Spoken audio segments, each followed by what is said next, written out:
Selamat datang di Berita Dalam Dunia. Bersama saya Reza. Dan saya Satria. Oke Bung Satria, kita langsung masuk aja ke berita pertama, yaitu tentang ojol. Ojol di tanggal 8 Juni ini udah diperbolehkan untuk beroperasi lagi, walaupun harus mentaati peraturan-peraturan dari pemerintah. Itu harus ditaati. Dan juga dihimbau oleh perusahaan ojek online untuk para pengguna untuk membawa masker sendiri dan helm. Tentunya helm berstandar SN. Harus SNI ya, yang jelas helmnya. Iya, SNI jelas. Seperti yang sudah kita ketahui, ojek online telah diperbolehkan kembali beroperasi per tanggal 8 Juni kemarin. Beroperasinya kembali ojol diikuti dengan protokol kesehatan karena masih dalam kondisi pandemi COVID-19. Protokol kesehatan antara lain diharuskan memakai dan sedia APD lengkap, seperti menggunakan masker, pemasangan sekat antara driver dan penumpang, serta penumpang dihimbau untuk membawa helm sendiri. Tak lupa juga selalu sedia hand sanitizer dan tisu baik kering maupun basah. Ya, cuman bukan berarti loh ya ojol tuh bisa bebas loh, karena ojol ya. Ojol atau ojek online tidak diizinkan beroperasi di 66 RW di Jakarta dan Kepulauan Seribu. Jadi benar-benar ojol, driver itu benar-benar harus patuh ya sama aturan zonasi yang ada di DKI Jakarta terutama. Oke, next aja ya. Gue langsung berita selanjutnya aja. Berita selanjutnya itu dari tren sepeda nih. Ternyata di 2020 ini tren sepeda tuh naik lagi. Lu main sepeda nggak? Sempet. Tapi sekarang belum lagi. Oke, mungkin gue bisa ajak lu kali bulan depan. Boleh. Kita coba ya. Soalnya tren sepeda ini naik lagi nih di tahun 2020 karena hampir semua orang mulai main lagi sepeda. Mungkin kalian yang di rumah atau lu atau bahkan siapapun sempet dulu main sepeda juga, dan naik lagi sekarang di mana-mana hampir orang pada main sepeda gitu loh. Mungkin juga karena orang sudah mulai bosan jenuh di rumah, atau karena alasan kesehatan, atau karena pembatasan transportasi bikin orang untuk berpikir beralih ke sepeda mungkin ya. Mungkin jadi ya. Dan ternyata ini tuh ternyata nggak hanya di Jakarta aja. Iya. Iya, nggak hanya di Jakarta saja, karena terbukti di Solo itu penjualan sepeda tuh naik sampai 300%. Penjualan naik sampai 300%? Iya. Oke. Walaupun harga sepeda tuh naik sampai 15%. Sempet mau nih naik sepeda, jadi kayak mikir lagi, harganya naik ternyata ya? Yes. Oke. Ngomong-ngomong soal sepeda nih, ini menyebabkan pro kontra terkait hal ini nih di masyarakat. Di satu sisi kita mau olahraga. Ya. Di satu sisi kita harus ngikutin aturan pemerintah untuk memakai masker. Benar. Pertanyaannya, apakah aman kita olahraga sambil pakai masker? Iya juga ya. Iya kan? Benar.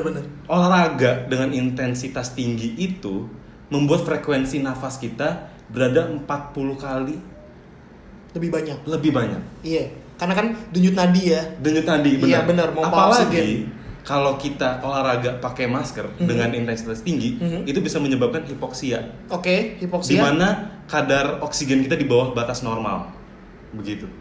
Serem juga ya. Serem banget sih. Bisa pingsan malah meninggal dunia mungkin. Bisa, ya. Iya, Karena bener. kalau kekurangan oksigen, otak kita bisa rusak. Oke. Menyebabkan kita untuk pingsan bahkan meninggal.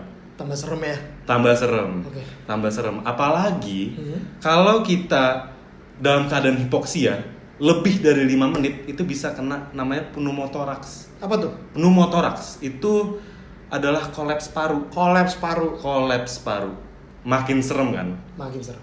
Dokter sih bukan menyarankan sih, lebih tepatnya tergantung ke kita mau kayak olahraga pakai masker atau tidak. Ya yang penting mah ikutin aturan pemerintah aja lah ya. Iya, Buat kalian benar. semua sama tetap jaga kesehatan.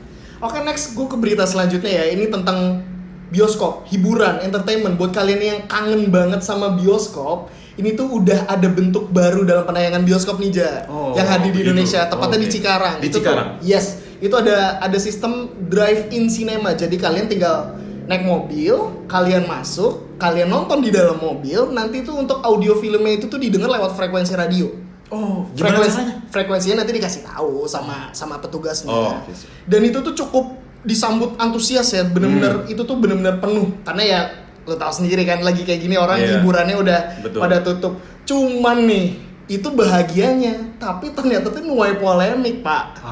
Nuai polemik pak, karena rumor yang beredar film yang diputar di drive-in cinema itu kabarnya itu tidak berizin atau ilegal. Yes. Ditayangin film ilegal? Yes. Ya ampun. Tidak berizin ya, lebih tepatnya film-filmnya itu tidak berizin. Nah, film ilegal soalnya. Iya.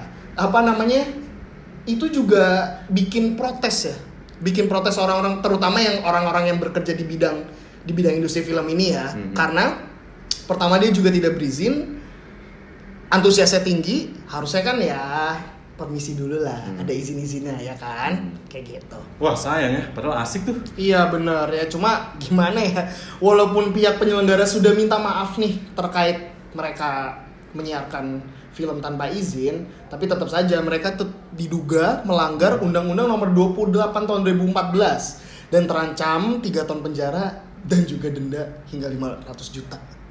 Serem banget ya. Serem sekali. Tapi tetap sih harapan kita ya segera diperbaiki lah sistemnya, karena kan itu termasuk terobosan baru nih di dunia perfilman, terutama di Indonesia dengan sistem pemutaran film drive-in cinema. Oke, next ke berita selanjutnya nih, ada dari dunia MMA. MMA mixed martial arts. Siapa yang nggak tahu sama Conor McGregor kan? Ya, siapa yang nggak tahu? The Notorious ya. Benar. Conor McGregor nih mengumumkan pensiun untuk yang ketiga kalinya dalam 4 tahun terakhir. 3 kali pensiun. 3 kali mengumumkan pensiun. Makanya untuk pensiun yang sekarang nggak tahu ya serius pensiun apa enggak. Dan Conor McGregor ini mengumumkan pensiunnya di akun Twitternya pada Minggu 7 Juni lalu nih. Gitu. Rumor yang beredar sih, dia bilang katanya dia pensiun karena bosen dan kecewa sama pihak UFC. Dengan Conor McGregor pensiun, kita kapan dong ya nonton dia balas dendam sama Khabib? Iya, bener. Kapan tuh? Kapan ya? Sama balas dendam sama Floyd Mayweather Jr. juga kapan? Oh iya. Siapa yang nggak tahu dia ya nggak sih? Iya, juara dunia 5 kelas berbeda. Mantap bro, gila. Aduh. Anyway, minggu lalu ada kabar baik. Apa tuh, Ja? NKCTHI kolaborasi dengan Narasi. Narasinya Mbak Nana, Najwa Shihab. Betul. Kolaborasi NKCTHI sama Narasi dalam bentuk merchandise. Siapa yang tidak tahu Narasi dan NKCTHI? Yang mereka berkolaborasi dalam bentuk merchandise yang lucu dan keren buat kita semua. Merchandise-nya ada t-shirt, apron, bantal, stiker, dan juga tote bag. Seluruh merchandise kolaborasi ini bisa kalian temukan dan dapatkan tentunya di website proudtoposted.id dan store Narasi di Tokopedia. So, jangan sampai kelewatan launchingnya ya, dan jangan sampai kehabisan juga.